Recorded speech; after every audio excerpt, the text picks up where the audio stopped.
Olá pessoal, tudo bem? Eu espero que esteja tudo bem com você. Eu me chamo José Barbosa, sou supervisor de pesquisa de estatística do IBGE, aprovado no processo seletivo de 2023, e hoje nós daremos continuidade à disciplina de ética no serviço público para o concurso. O pessoal não é processo seletivo, mas todo mundo chama de concurso, então eu vou chamar assim também. Para o futuro concurso do IBGE para PM e supervisor de coleta, né? Nós estamos aqui estudando a Lei 8.112 de 90. Essa já é a terceira aula. E hoje nós trataremos sobre o capítulo 3 e o capítulo 4, que trata sobre acumulação e responsabilidades. Vai do artigo 118 ao artigo 126. Então, antes de iniciar, eu já peço que você se inscreva no canal caso não seja inscrito e deixe um like para ajudar na divulgação do vídeo. Então, vamos nessa. Tá. Sobre o capítulo 3, o artigo 118. Ressalvados casos previstos na Constituição, é vedada a acumulação remunerada de cargos públicos. Então, a regra é que não é permitido acumular cargos públicos remunerados, né? Só que há algumas exceções. Na lei, no edital não pede essas exceções, mas o que nós temos é que pode ser acumular dois cargos caso a pessoa seja dois cargos de professor, ela pode acumular.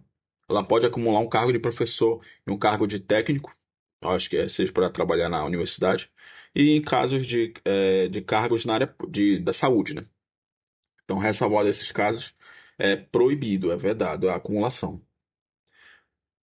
A proibição de acumular estende-se a cargos, empregos e funções e autarquias, fundações públicas, empresas públicas, sociedade de economia mista, da União, do Distrito Federal, dos estados, territórios e dos municípios. Então, se for na área pública, qualquer dessas três esferas é proibido. Só que não fala nada sobre a pessoa ser um servidor e aí ter um outro emprego, né, na área privada. Mas aí você tem que ver se é compatível o horário, né? Tá, o segundo parágrafo. A acumulação de cargos, ainda que ilícita, que se for permitida, ela fica condicionada à comprovação de compatibilidade de horários.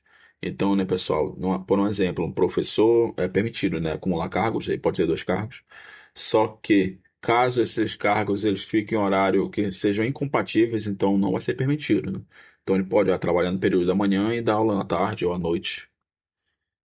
Terceiro parágrafo. Considera-se a acumulação proibida a percepção de vencimento de cargo ou emprego público efetivo com provimentos da inatividade, salvo quando os cargos de que decorram essa remuneração forem acumuláveis na atividade.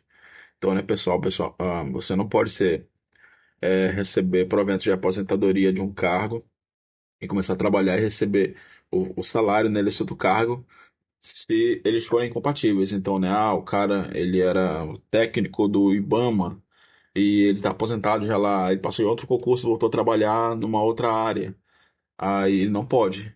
Mesmo pré-natividade, o que se não valia no período que ele estava trabalhando, ele não podia acumular um cargo de técnico do IBAMA com técnico do Ministério da Saúde, ele não vai poder também receber esses dois vencimentos, né, na aposentadoria e trabalhando.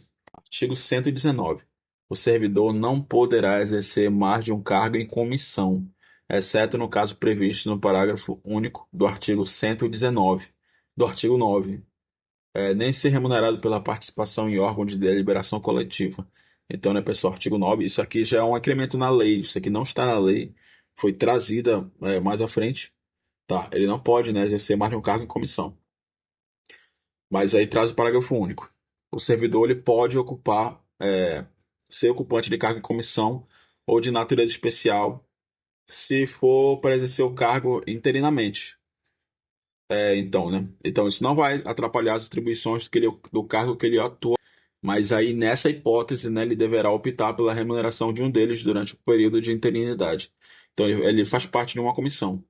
Ele foi nomeado para atuar em outra comissão de forma interina. Ele pode? Porque é por um tempo, né? Só que aí ele não vai receber os dois vencimentos. Ele vai ter que definir qual é melhor para ele, né? Parágrafo único. Acho que eu pulei. Tá, tá. Parágrafo único do artigo 119. O disposto neste artigo não se aplica à remuneração devida pela participação em conselhos da administração e fiscal de empresas públicas ou sociedades de economia mista, das suas subsidiárias e controladas, bem como qualquer empresa ou entidade que a União, direta ou indiretamente, detenha participação no capital social, observado o que dispuser na lei. Então, né, pessoal, o que se fala lá sobre comissão não vai se aplicar nesses casos aqui que traz o parágrafo único. Tá? Artigo 120. O servidor vinculado ao regime desta lei, que acumular licitamente dois cargos efetivos, quando investido em cargo de provimento em comissão, ele ficará afastado de ambos os cargos efetivos, mesmo que lícito, está falando aqui, né? Só que salvo, tem uma exceção, salvo na hipótese que houver compatibilidade de horário e local com o exercício de um deles, de um desses empregos, declarado pela autoridade máxima dos órgãos ou entidade envolvida. Então, pessoal, é muito importante lembrar desse 120. Se falar em comissão, né? O cara tem dois empregos lícitos, mas ele for investido em cargo em comissão. Então ele deve ser afastado. É regra. Só que, se tiver compatibilidade de horário, sempre importante lembrar disso. Tem que ter compatibilidade de horário. E se tiver compatibilidade de local com um desses serviços, então ele pode exercer esses dois cargos e o cargo em comissão. Importante lembrar disso. Tá. Agora o capítulo 4 que trata sobre as responsabilidades. São dois capítulos bem curtos. Artigo 121. O servidor responde civil, penal e administrativamente pelo exercício regular de suas atribuições. Esse artigo 121 é muito importante para vocês lembrarem, porque ele é bem simples, né? E cai em muitas questões. O servidor só pode responder em uma esfera, só na civil ou só na administrativa. Não, pessoal, são nas três esferas. Artigo 122. A responsabilidade civil decorre de ato omissivo ou comissivo, doloso ou culposo, que resulte em prejuízo ao erário ou a terceiros. Esse 122 também é muito importante. Então, né, pessoal? Ele pode decorrer de um ato de omissão, de o servidor não intervir em alguma situação, ou de comissivo, né, caso ele que tenha participado ativamente naquilo. Pode ser doloso ou culposo e ele pode que resulte em prejuízo ao erário na administração pública ou a pessoas ou a terceiros. Tem que lembrar de tudo isso aqui. Tá, o primeiro parágrafo. A indenização do prejuízo dolosamente causado ao erário somente será liquidada na forma prevista no artigo 46 da lei, na falta de outros bens que assegurem a execução do débito via judicial. Pessoal, acho que eles não vão perguntar isso aqui para vocês, no que trata no artigo 46 da lei, porque não está falando no edital, pelo menos no edital passado. Mas o que fala lá, né? O artigo 46 ele trata sobre reposições e indenizações ao erário, e eles devem ser previamente comunicados ao servidor ativo, aposentado ou pensionista para pagamento em até 30 dias, podendo ser parcelada a pedido do interessado. Então, lá atrás, né, que a parcela não pode ser maior que parece que 10% do quanto ele recebia quando estava ativo, ou se ele ainda estiver ativo, né? Mas eu não acredito que eles vão cobrar isso na prova, porque não está pedindo no edital. Segundo parágrafo. Tratando-se de dano causados a terceiro, responderá o servidor perante a Fazenda Pública em ação regressiva.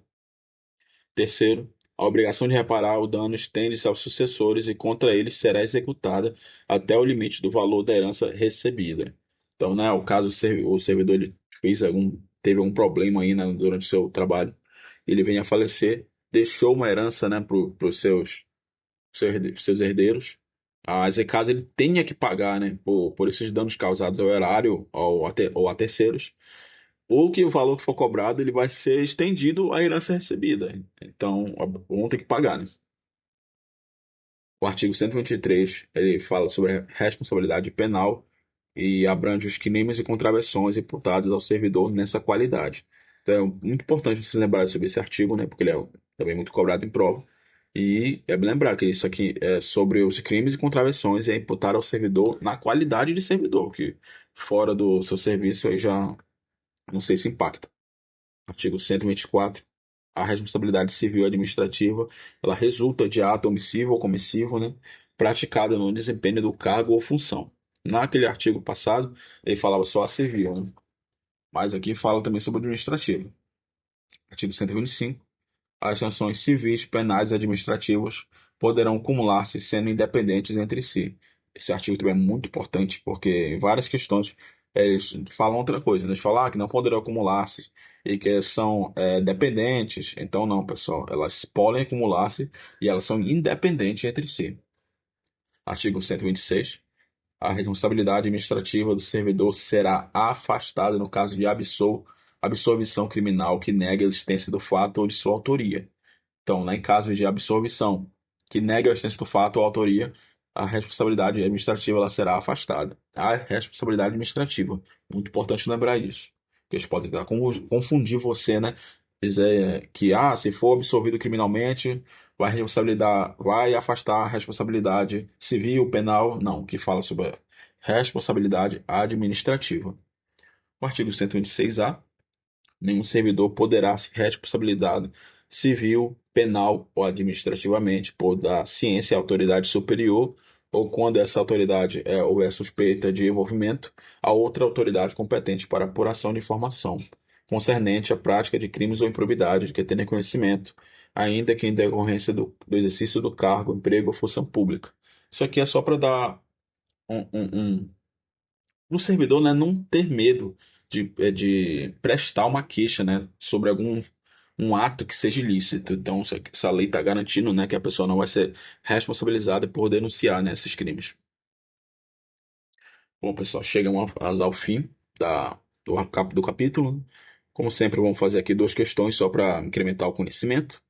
Tem uma questão aqui do IDECAM, da banca IDECAM, para o cargo de agente censitário da prova de 2022. Esse cargo aí, pesquisa por telefone.